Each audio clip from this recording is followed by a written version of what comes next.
আমরা সর্বভারতীয় তৃণমূল কংগ্রেসের কর্মীদের অনুরোধ করছি, দয়া করে কোনো প্ররোচনায় পা দেবেন না। আজ মমতা বন্দ্যোপাধ্যায়ের ফেস্টুন ছিঁড়েছে শিয়ালদায়।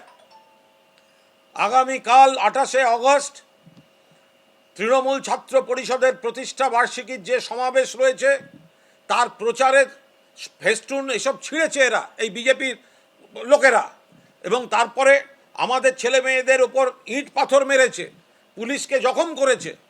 এটা একটা নির্দিষ্ট চিত্রনাট্য, এটা একটা ওয়েল স্ক্রিপ্টেড গণ্ডগোল। এর মধ্যে অনেক এজেন্সি আছে, এর মধ্যে অনেক বাংলা বিরোধী অপশক্তি আছে। দয়া করে, এবং আপনারা দেখুন আজকে পুলিশ কোথাও প্রথমে রিয়্যাক্ট করেনি।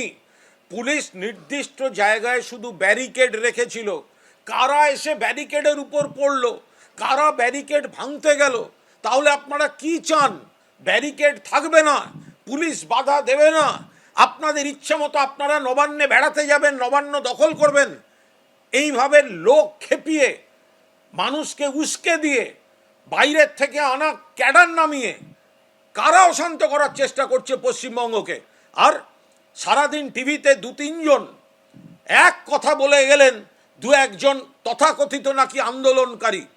বিজেপি শাসিত রাজ্যে যখন উন্নাও, হাতরাস, প্রয়াগরাজ, বিলকিস, মণিপুর সোনার মেয়েদের ওপর বিজেপির এমপি শ্লীলতাহানি করে, কদিন আগে মহারাষ্ট্রে হয়েছে বদলাপুরে, কদিন আগে ওড়িশায় একজন ডাক্তারবাবু রোগিণীকে ধর্ষণ করেছে, কদিন আগে উত্তরাখণ্ডে একজন নার্স ধর্ষিতা হয়েছে, তখন কোথায় ছিলেন আপনারা? এ লজ্জা, দেশের লজ্জা। সুপ্রিম কোর্ট পর্যন্ত বলছে এটা দেশের বিষয়। দিনে 90টা মহিলা ঘটিত অপরাধ ঘটছে, আমাদের লজ্জা। আর বিজেপি সেগুলো আড়াল করে শুধুমাত্র পশ্চিমবঙ্গে প্রতিহিংসা পরায়ণ অরাজকতা তৈরি করতে নেমেছে। আগামীকাল কেউ কারো ফাঁদে পা দেবেন না। আমাদের শীর্ষ নেতৃত্ব যথাসময়ে যা যা বার্তা দেওয়ার দেবেন, কিন্তু জনজীবন স্বাভাবিক রাখতে হবে। বাংলার বিরুদ্ধে সমস্ত ষড়যন্ত্র, এবং আমি সংবাদ মাধ্যমের কাছেও আবেদন করব, আজকে আপনারা সবাই সাক্ষী, যারা 1993 সালের 21শে জুলাই ডিউটি করেছিলেন, যারা কোচবিহারে ডিউটি করেছিলেন, আর যারা আজকের ঘটনা দেখলেন। পুলিশ গুলি চালানো দূরের কথা, পুলিশ প্রথমে কোনো নিষ্ক্রিয় ছিল এবং শান্তিপূর্ণ আবেদন করে গিয়েছে।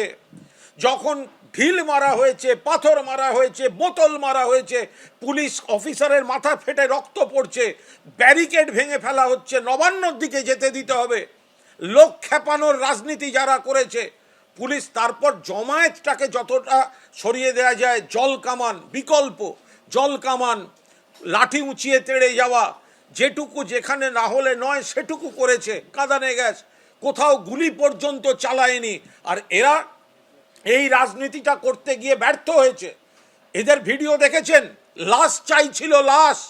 সংযত পুলিশ নিজের গায়ে, নিজের কপালে রক্ত অ্যাকসেপ্ট করেছে, কিন্তু পুলিশ, এই পুলিশ ট্রিগার হ্যাপি পুলিশ নয়।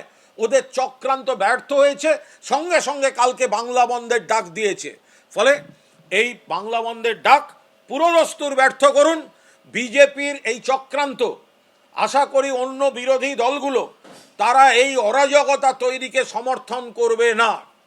বিজেপির এই চক্রান্ত, বাংলার বিরুদ্ধে গণ্ডগোল করা, একাধিক জায়গায় নবান্নে চলো বলে লোক খেপিয়ে লেলিয়ে দেয়া, নির্দিষ্ট কিছু গুন্ডা সমাজ বিরোধীকে দিয়ে ব্যারিকেড ভাঙানোর চেষ্টা করা, এর নাম জাস্টিস চাওয়া নয়।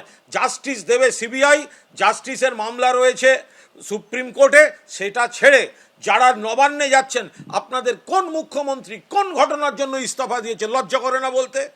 ফলে আপনারা অরাজকতা তৈরি করার জন্য বলছেন।